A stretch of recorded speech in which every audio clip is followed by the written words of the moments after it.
عاملين ايه؟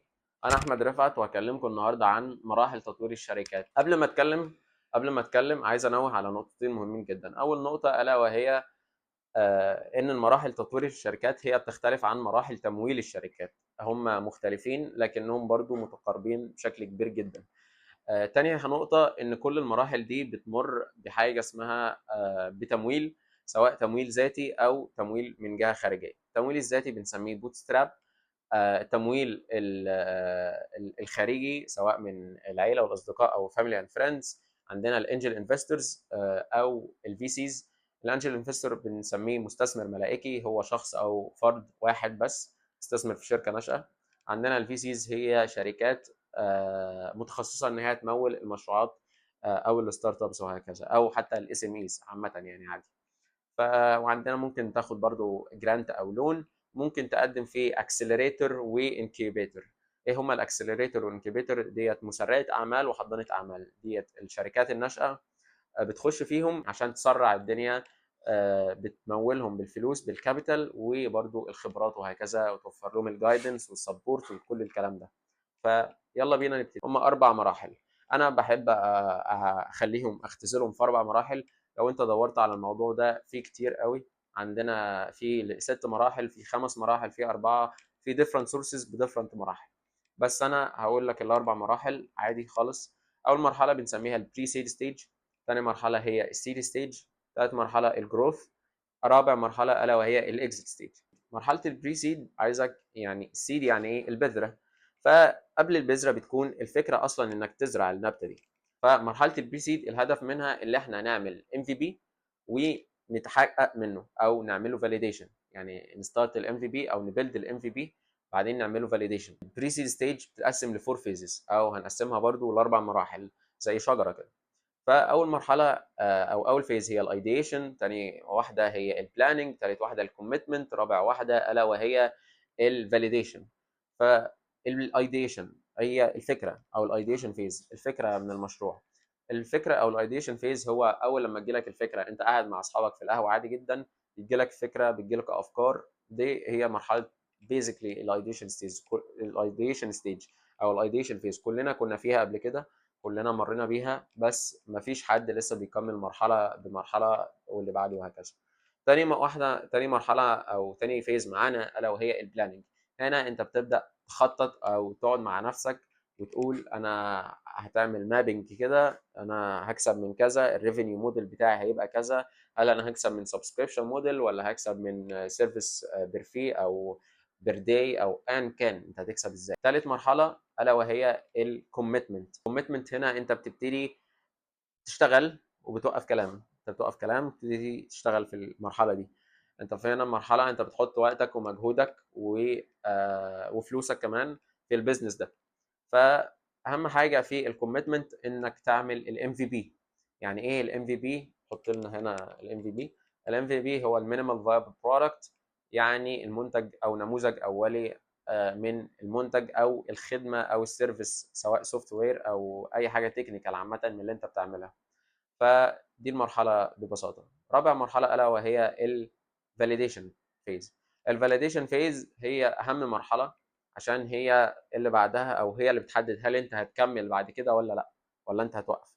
فالفاليديشن فيز انت بعد ما خلصت الام في بي او انت قربت تخلص من الام في بي، تبدا تحاول تبيعه للعملاء بتاعك، او انت اصلا ممكن كنت بتبيعه. يعني انت بتحقق ازاي عشان تبيعه. فممكن تعمل، واتكلمنا عن الفاليديشن فيز في الفيديو قبل كده ازاي تعمل فاليديشن. بس ببساطه انت بتبيع المنتج او بتنشئ صفحه وهميه مثلا على السوشيال ميديا او ويب سايت وهمي، بتحاول تبيع الخدمه دي للناس او للكاستمر او التارجت كاستمرز بتوعك، عشان تشوف هل فعلا المنتج ده كويس او ليه سوق ولا لا.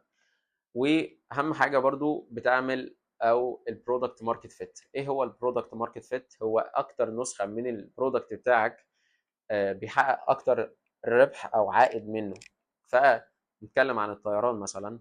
فعايزك تفكر في الطيران زمان. الطيران زمان كان عبارة عن كراسي مريحة جميلة، كل واحد قاعد، مش اكتر عدد كراسي، لكن لا الناس مرتاحين وهكذا. حاليا مثلا شركة زي ويز اير معروفة جدا. شركة ويز اير بتفكر حاليا ان هي توقف الناس في الطيارة، على عكس ان هي كراسي مريحة وهكذا. فهي البرودكت ماركت فيت بتاعها ان هي بتحقق اكتر نسبه ربح منه، ان هي توقف الناس عشان تجيب اكتر نسبه ربح بعائد او بكوست قليله طبيعي يعني. دي بس البرودكت ماركت فيت او دي البري سيد ستيج. ماشي، دلوقتي انت عملت برودكت ماركت فيت، جبت شويه مبيعات حققت منه. دلوقتي ميعاد المستثمر، ميعاد الفلوس. يعني ايه؟ يعني دلوقتي انت في مرحله ان انت لازم تدخل مستثمر معاك، او مش لازم تدخل مستثمر معاك لو انت اصلا معاك فلوس كتير ما شاء الله.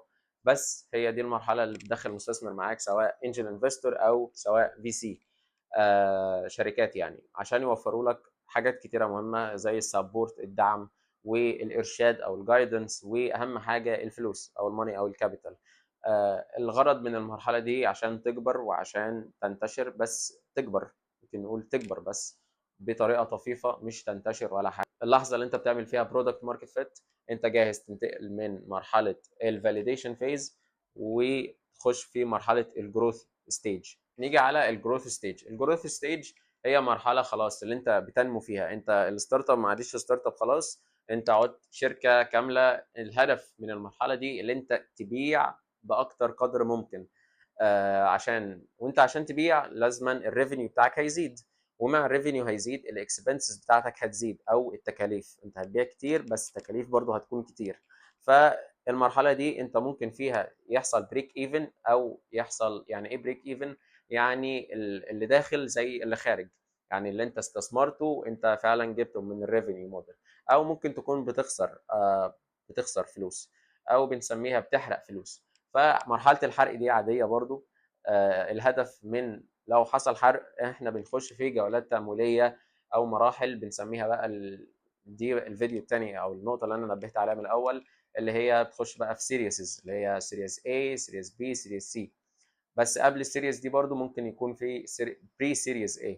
بري سيريز A انا عايزك تفكر فيها زي اكنها بريدج من الفاليديشن ستيج والسيريز A، اللي هي او السيل ستيج للسيريس A. اللي هو انت جبت شويه فلوس من السيد ستيج، لكن برضو مش كافيه، او انت ما كنتش اتحققت مثلا او عملت برودكت ماركت فيت يوصلك للسيل ستيج.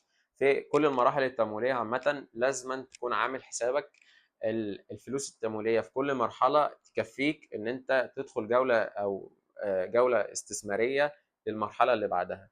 يعني انت خدت الفلوس، انت عارف ان الفلوس دي هتكفيك فعلا سنه قبل الاستثمار اللي بعده، وهكذا. بس فهي دي الجروث ستيج. عايزك تفرق بين السيريز A والسيد راوند. ايه الفرق بين السيريز A والسيد راوند؟ السيد راوند هي مرحله البذره، هي الفاونديشن، يعني هي انت الهدف منها انك تعمل الام في بي وتعمل برودكت ماركت فيت. انما السيريز A هي الهدف منها انك تكبر. عايزك تفكر فيها اكن انت بتعمل مبنى. السيد هي الاساس بتاع المبنى، والسيريز A هي المبنى الكامل او الدور.